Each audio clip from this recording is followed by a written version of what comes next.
Namaskaram. Pranams to all the masters of Pyramid Spiritual Societies movement all over the world. ఈ రోజు ఒక విశేషమైన రోజు, హనుమత్ జయంతి. ఆ మహావీరుడు, మహాశూరుడు, మహాభక్తుడు, మహాయోగేశ్వరుడు, మహాజ్ఞాని, మహాపండితుడు ఆ హనుమంతుడు పుట్టినరోజు. తాను పుట్టి ప్రపంచాన్ని మార్చేసిన రోజు, మొత్తం ప్రపంచానికే ఆదర్శ పురుషుడైన రోజు. హనుమంతుడి దగ్గర నుంచి మనం ఏం నేర్చుకున్నాం? ఆయన దగ్గర నుంచి మనం ఏం నేర్చుకున్నాం?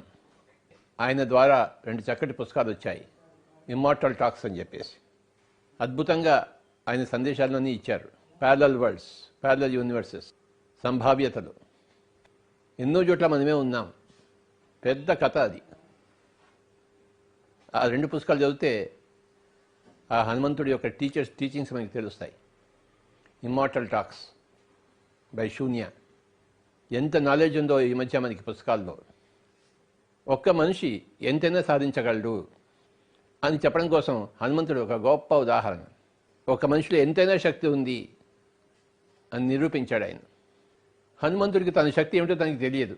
ఎవరో ఒక చెప్తే కానీ ఆయన శక్తి ఆయనకి తెలియదు. అలాగే మన శక్తి కూడా మనకి తెలియదు. పక్కవాడు చెప్పాలి మనకి, ఒరే నీ శక్తి ఇంత ఉందిరా అని చెప్పేసి. అప్పుడు అందరూ సాధిస్తారు.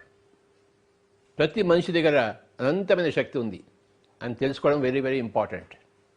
ఆ శక్తితో ఏమైనా పనులు చేయవచ్చు. మంచి పనులు చేయవచ్చు, చెడ్డ పనులు చేయవచ్చు. ఒకరికి మంచి చేయవచ్చు, ఒకరికి చెడు చేయవచ్చు, కీడు చేయవచ్చు. మంచి చేయడానికైనా ఎంతైనా శక్తి ఉంది ప్రతి మనిషి దగ్గర. కీడు చేయడానికి కూడా ఎంత శక్తి అయినా ఉంది మనిషి దగ్గర. అయితే మంచి చేస్తే దాని పరిణామాలను అనుభవిస్తాడు, కీడు చేస్తే దాని పరిణామాన్ని కూడా అనుభవిస్తాడు మనిషి.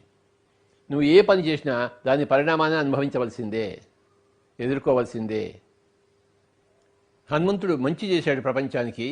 ఈరోజు ప్రపంచం చేత పూజింపబడుతున్నాడు. రావణాసురుడు మంచి చేయలేదు, ప్రపంచాన్ని నాశనానికి కారణభూతమయ్యాడు, కనుక పూజింపబడలేదు. రావణాసుడికి శక్తి ఎక్కడి నుంచి వచ్చింది? ధ్యానంలోంచి వచ్చింది. హనుమంతుడికి శక్తి ఎక్కడి నుంచి వచ్చింది? ధ్యానంలోంచి వచ్చింది. సీతకు శక్తి ఎక్కడి నుంచి వచ్చింది? ధ్యానంలోంచి వచ్చింది. ప్రతి మనిషికి శక్తి వస్తుంది ధ్యానంలోంచే. ధ్యానం నుంచి వచ్చిన శక్తిని ఎలా అయినా ఉపయోగించుకోవచ్చు. కొంతమంది మంచిగా ఉపయోగించుకున్నారు, కొంతమంది చెడుకు ఉపయోగించుకున్నారు. మనమంతా హనుమంతుడి గారి దగ్గర నేర్చుకుందాం అన్ని విషయాలు. ఆయన మనకి గొప్ప ఉదాహరణ. ఒక్క మనిషి ఎంతైనా చేయగలడు. ఎక్కడున్న లంకకి లంఘించగలడు, సీతను కనుక్కోగలడు, లంక దహనం చేయగలడు ఒకడు. రాత్రికి రాత్రి వెళ్ళి సంజీవని పర్వతం తీసుకొచ్చి లక్ష్మణుని బతికించగలడు. ఒక్క మనిషి ఎంతైనా చేయగలడు. ఒక్క రావణాసుడు ఎంతైనా నాశనం చేయవచ్చు సృష్టిని. ఒక్క హనుమంతుడు ఎంతమందికైనా దారి చూపించగలడు, మంచి దారి. ఒక్క మనిషి ఎంతైనా చేయగలడు అన్నది మనకి ఎప్పటికప్పుడు నిరూపణ అవుతూనే ఉంది. ఈ హనుమత్ జయంతి సందర్భంగా హనుమంతుడిలాగా తయారయ్యారు మన పిరమిడ్ మాస్టర్స్ అందరూ అని చెప్పడం కోసమే ఈరోజు కేటాయించుకున్నాను. లక్షల మంది పిరమిడ్ మాస్టర్స్ ఉన్నారు. వీళ్ళందరి సమష్టి కృషి ప్రపంచాన్ని మార్చదా? 10 సంవత్సరాల్లో మార్చేస్తుంది. ఇంకొక 10 సంవత్సరాల్లో ఎక్కడ మాంసం ఉండదు, అన్ని చోట్ల ధ్యానం ఉంటుంది, అన్ని చోట్ల పిరమిడ్లు ఉంటాయి. పిరమిడ్ మాస్టర్స్ అందరూ ప్రపంచాన్ని మార్చేస్తున్నారు. మార్చేయడం కోసమే పుట్టారు.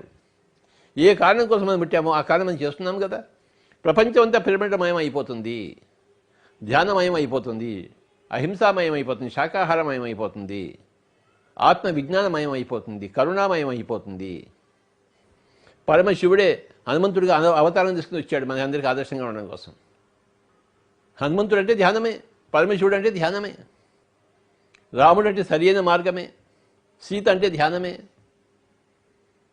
ఈ విషయాలను ఎంత బాగా మనం ఆకలింపు చేసుకుంటే అంత బాగా మన జీవితం నడుస్తుంది మన ద్వారా.